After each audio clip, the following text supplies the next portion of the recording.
I think your situation is very similar. You know, you have people coming in, and I told the Prime Minister I would stop it, and it doesn't matter if you call out the military, it doesn't matter what means you use, but it's going to destroys countries from within.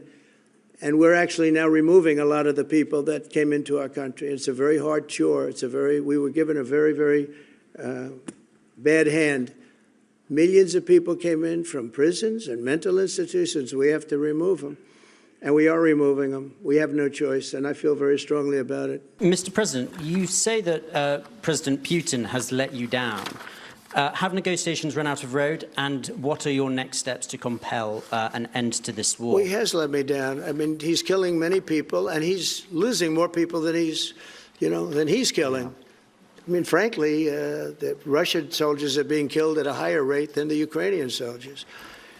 But, yeah, he said, let me down. I don't like to see. It's death. You know, it doesn't affect the United States. We have, other than unless you end up in a world war over this thing, you could. This was a thing that would have never happened had I been president. If I were president, it would have never happened. And it didn't happen for 4 years. Most people agree it didn't happen, nor was it close to happening. And I spoke to President Putin about Ukraine. It was the apple of his eye. I've said that many times. It was. But he would have never done what he did. This is my video update on this Thursday afternoon, September the 18th, coming to you from Nicosia, Cyprus. Let's talk about some news. And let's start things off with some breaking news. We had another prisoner exchange between Russia and Ukraine. It's been about a month since we last had a prisoner exchange, and in this exchange, Russia gave Ukraine 1,000 Ukrainian soldiers, fallen Ukrainian soldiers. They handed over 1,000 to the Ukraine military, and the Ukraine military, they gave Russia 24 fallen Russian soldiers. So 1,000 Ukrainian soldiers from Russia to Ukraine, 1,000 Ukrainian soldiers, and 24 fallen Russian soldiers from Ukraine to Russia, 1,000 to 24. So let's discuss the big news for the day, which is that Trump announced via Truth Social that he is going after Antifa and Antifa's funding sources. He actually designated Antifa, or he's going to designate Antifa, a terrorist organization.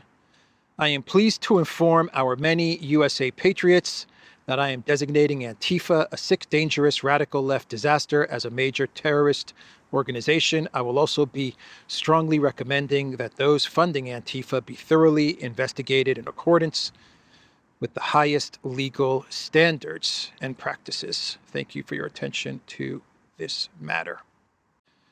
So that's how you do it. If you want to destroy these organizations, these types of organizations, you go after the funding, man. That's how you do it. Go after the money.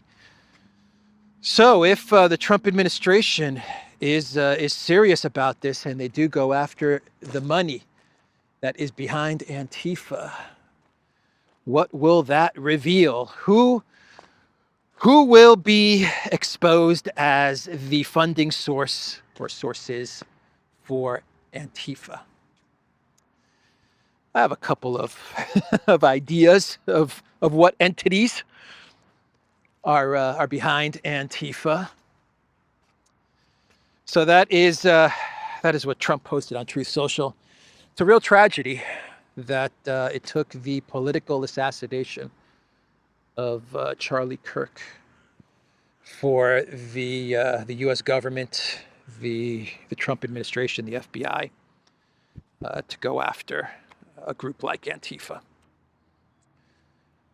Someone should have gotten after them a long, long time ago. So the U.S. Congress, they're going to be calling in some tech companies, the CEOs of Discord, Steam, Twitch, Reddit. They will be summoned to Washington over online radicalization. From Rep. James Comer, I'm calling on the CEOs of Discord, Steam, Twitch, and Reddit to testify at an oversight committee hearing on October 8th. The hearing will examine the radicalization of online forum users, including instances of open incitement to commit publicly motivated acts.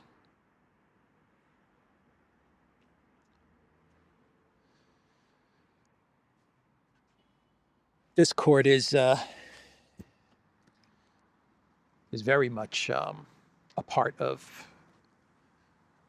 this investigation, because it was in Discord that allegedly a conversation was taking place with 20 people in some chat group, and allegedly they were discussing the assassination of Charlie Kirk. Discord denies that this conversation or this messaging took place on their servers. So something is going on there. Benjamin Netanyahu, he's putting out a message about Charlie Kirk, it seems, almost every other day. He put out another message yesterday basically saying that there are a lot of people who are saying online, a lot of conversation that is saying Israel had something to do with this, and Netanyahu with the assassination. And Netanyahu said this is nonsense. We had nothing to do with this. This is just crazy propaganda. That's pretty much the message from another video from Netanyahu talking about Charlie Kirk. And it's a bizarre message, video message, to come from a leader of a country, right? A president or a prime minister of a country. You should really let in these types of instances, I mean, Charlie Kirk was an American citizen, not an Israeli citizen.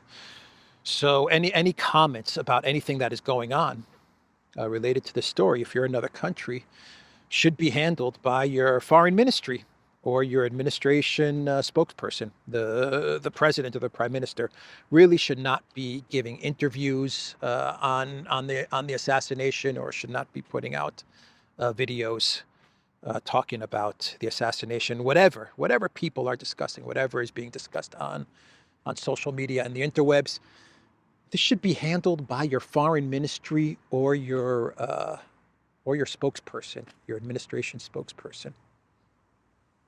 So this message from Netanyahu that he posted yesterday, another one about Charlie Kirk, has caught the attention of a lot of people online.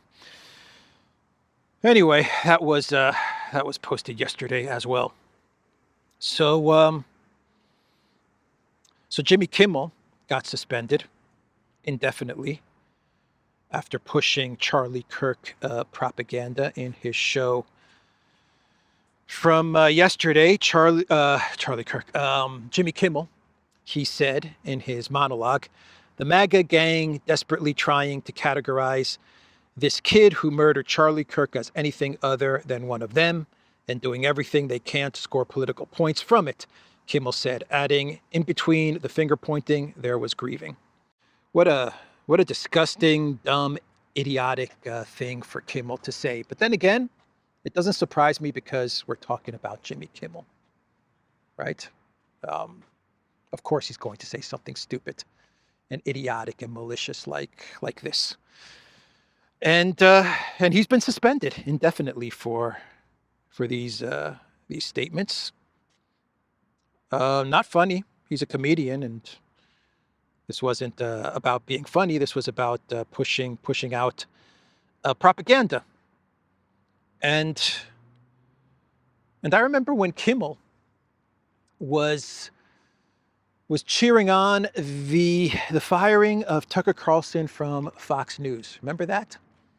Kimmel said that they tried to reach out to Tucker Carlson and get comment, but Tucker, he said, was already on a plane to Moscow. That was what Kimmel said when he was cheering on the firing of Tucker Carlson from Fox News. So my question to Jimmy Kimmel is, where are you running off to, right? If Tucker was, according to you, if he was running to Moscow when he was fired, now that you've been indefinitely suspended, where are you running off to, Jimmy Kimmel? So yeah, that's Jimmy Kimmel. Karma, man. Karma's a you-know-what. The left, we're going to talk a little bit in left-right, even though I don't like to talk in left-right.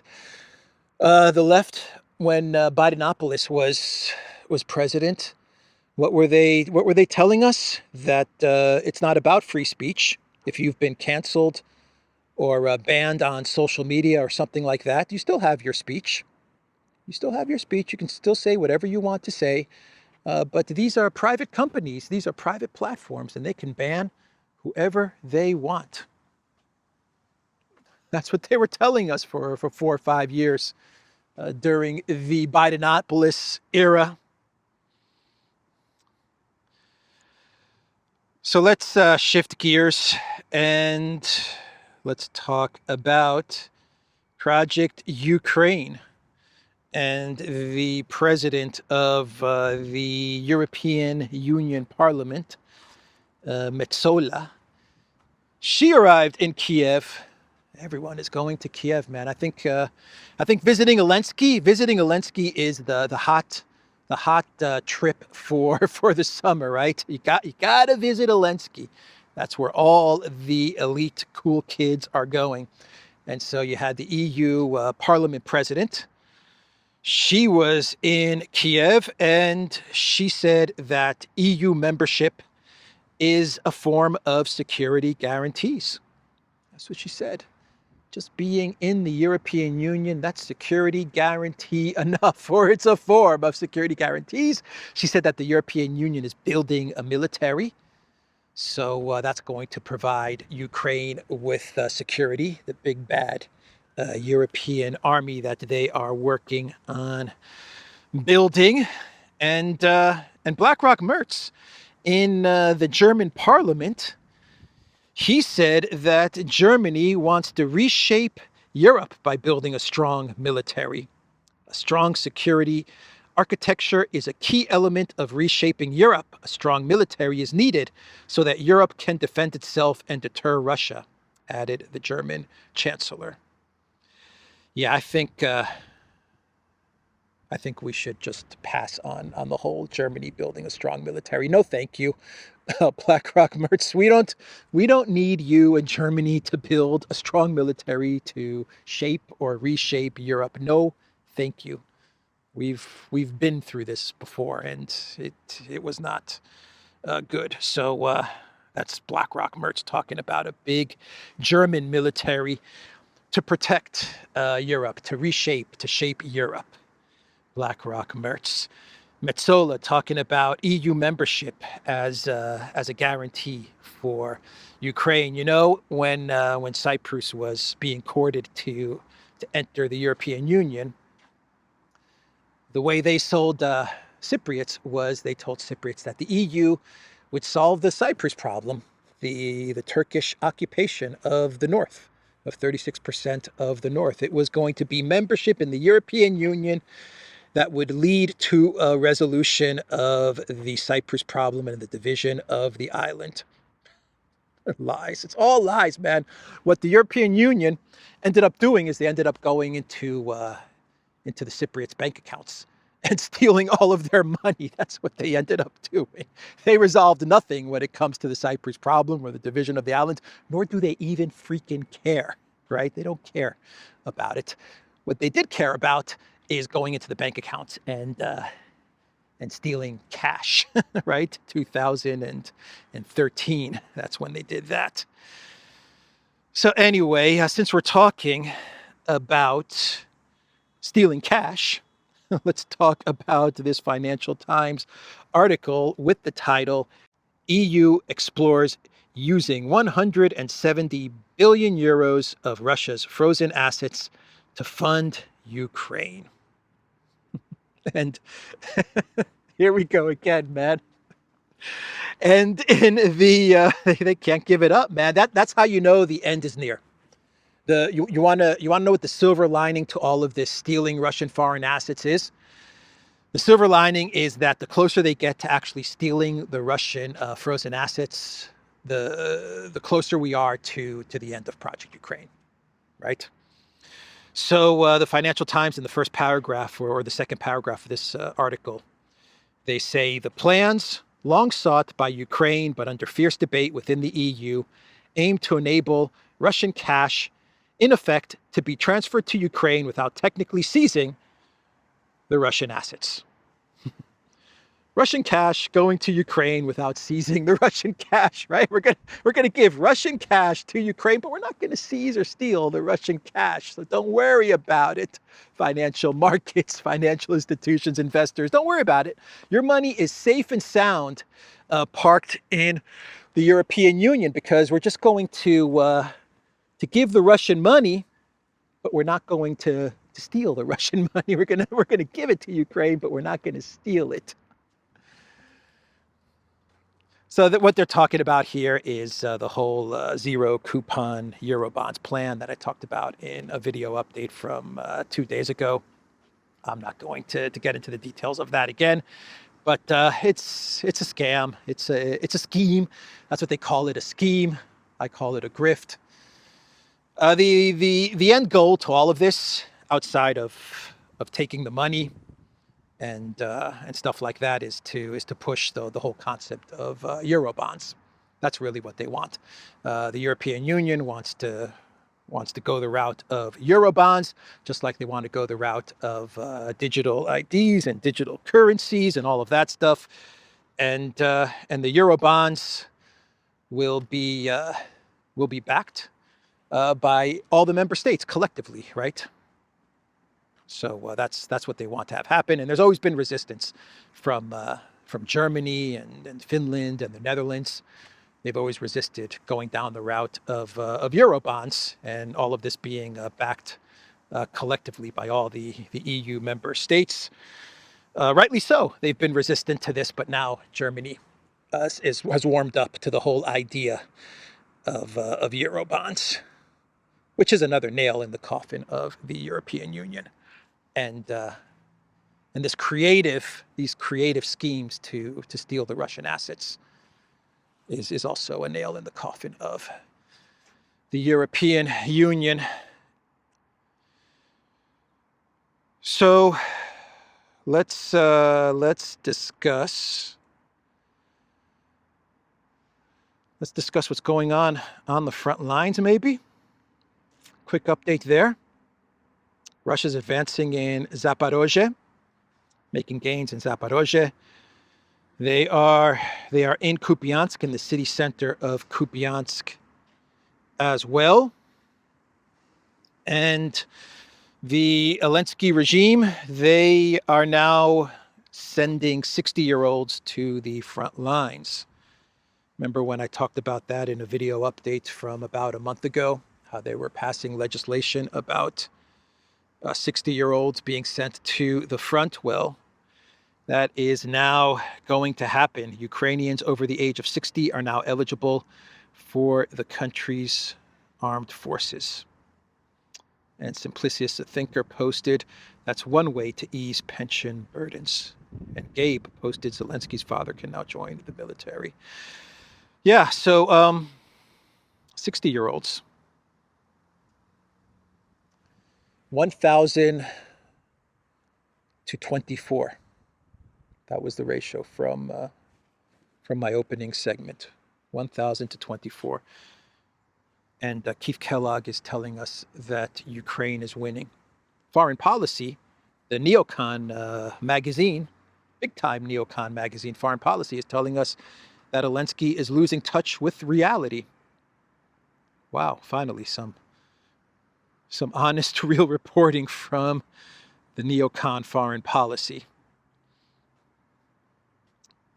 Yeah, I'll agree with that. He lost touch with reality a long time ago. A long time ago.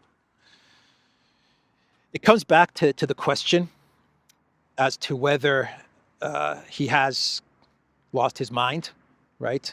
Or the rumors, if the rumors are true in Kiev, that his inner circle, they don't tell him anything about what's going on in reality, the real picture of what's happening in the conflict. There are rumors in Kiev which say that they tell Zelensky, that they don't tell Zelensky the catastrophic situation, that they lie to him and paint a much better picture than what is really happening on the front lines. Personally, I think he's losing his mind. I think he lost his mind a long time ago. He said in a statement the other day that Zelensky, that he needs 120 billion in the next year to sustain the war effort. He said that Plan A, he gave two plans, Zelensky. He said Plan A is to end the war this year, right? That's Plan A, but he doesn't want to end the war. But Plan B, he said, is to raise 120 billion in necessary funds. And 60 billion of the 120 billion is going to come from foreign aid. So he's already, well, he's hinting at having already secured 60 billion, or at least he's hoping that he has secured 60 billion in foreign aid. And the other 60 billion, he doesn't know. He doesn't know where he's going to get the other 60 billion, but it's going to come from fundraising activities from outside of the country. So 60 billion is coming from outside of the country in foreign aid, and the other 60 billion has to come from outside of Ukraine, but he doesn't know from which sources he's going to get the other 60 billion. And that takes us right back to the seize not freeze of the Russian frozen assets. 170 billion, huh? Zelensky says he needs 120 billion, and the EU is very, very close to taking 170 billion. I thought it was 250 billion in Russian frozen assets at Euroclear. That number is always changing. It started out at 300 billion, then it went down to 280 billion. Then a couple of months later, they were talking about 250 billion. Then they were talking about 220 billion or 225 billion. I read an article 2 weeks ago which was talking about 205 billion. Now the EU is talking about seizing 170 billion. It's getting lower and lower and lower. Oh boy. So Politico is reporting that Ursula von der Crazy, when she hired her team at the European Commission, her commissioners, her inner circle, when she hired these people, it was without any type of documentation or note taking. It was all done orally, right? It was all done orally. They were hanging out and they were talking, and there was no note taking, no documents, nothing, right? No transcripts, nothing like that. Ursula apparently doesn't have a secretary to take minutes or to take notes. Nope.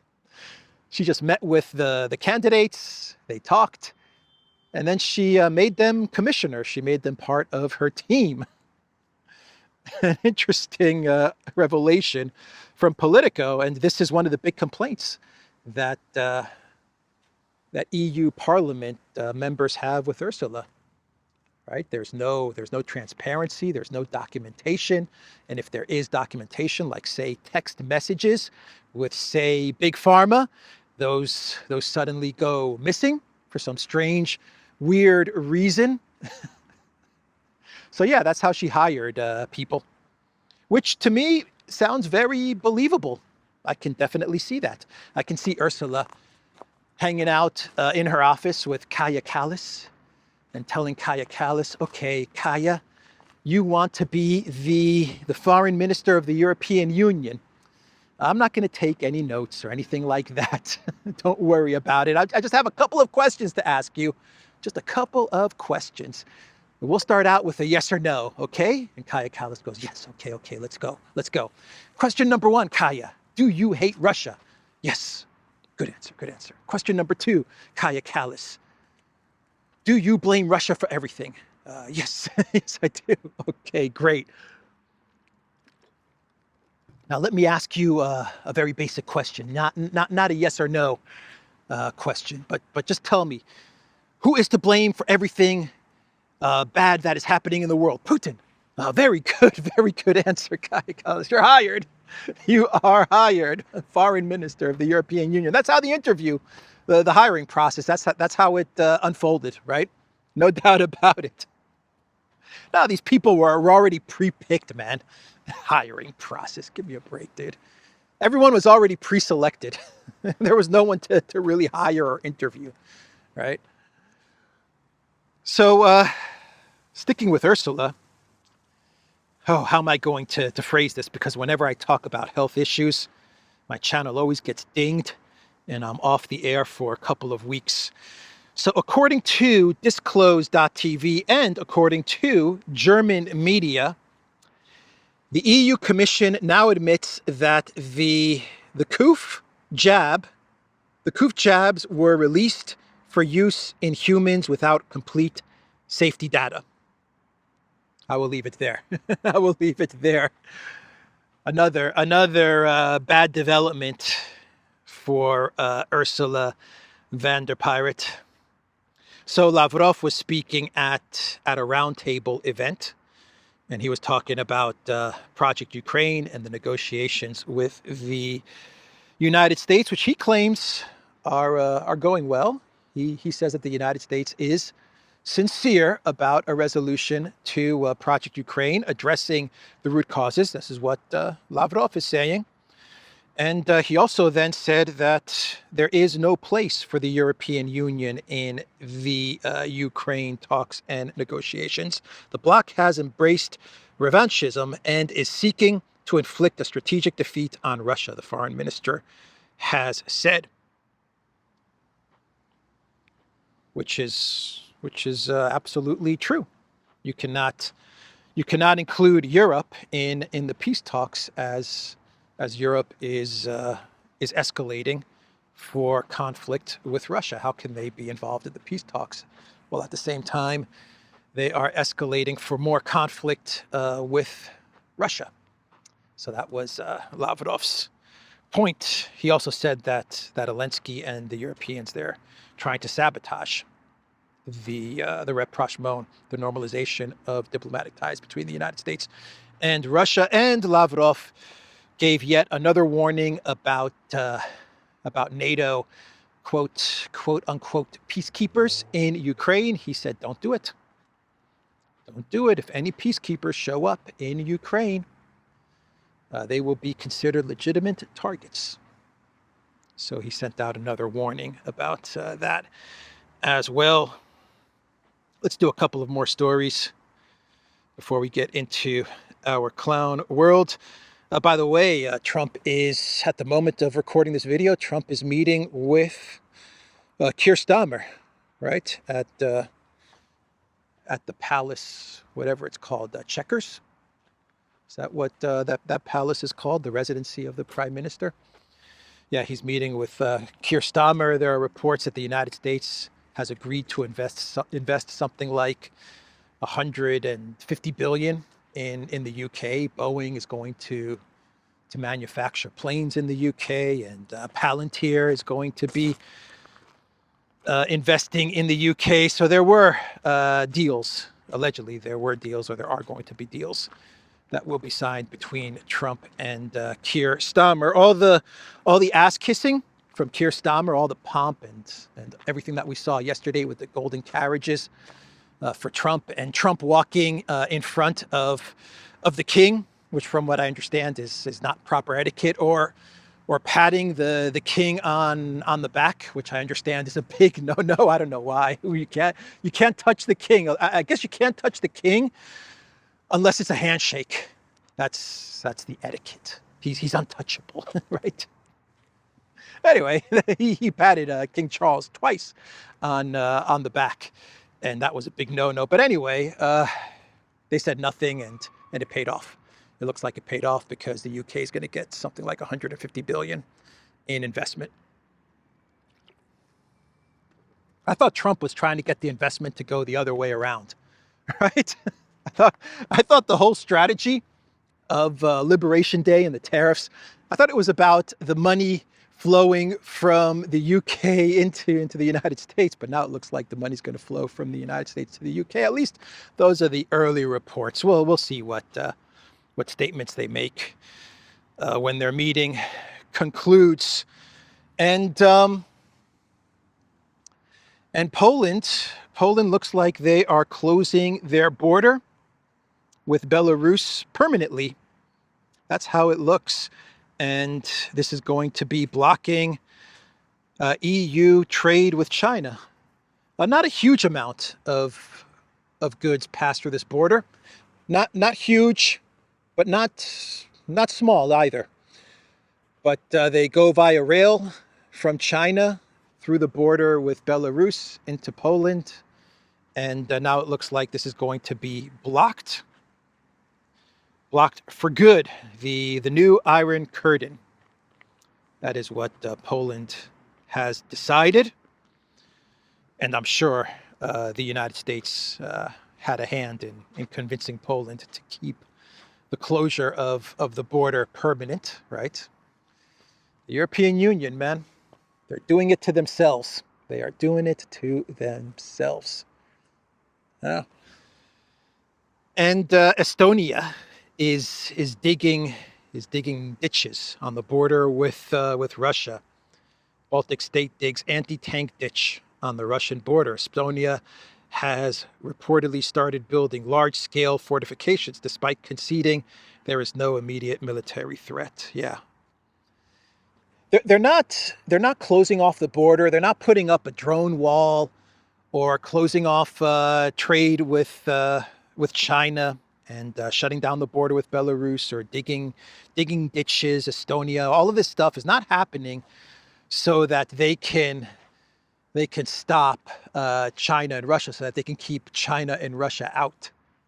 They're doing this so that they can keep all of us in. That's why they're doing this. Digital ID, Eurobonds, digital ID, digital currency. This is all about trying to keep the people of Europe locked inside. Not so much about Chinese goods getting inside, right?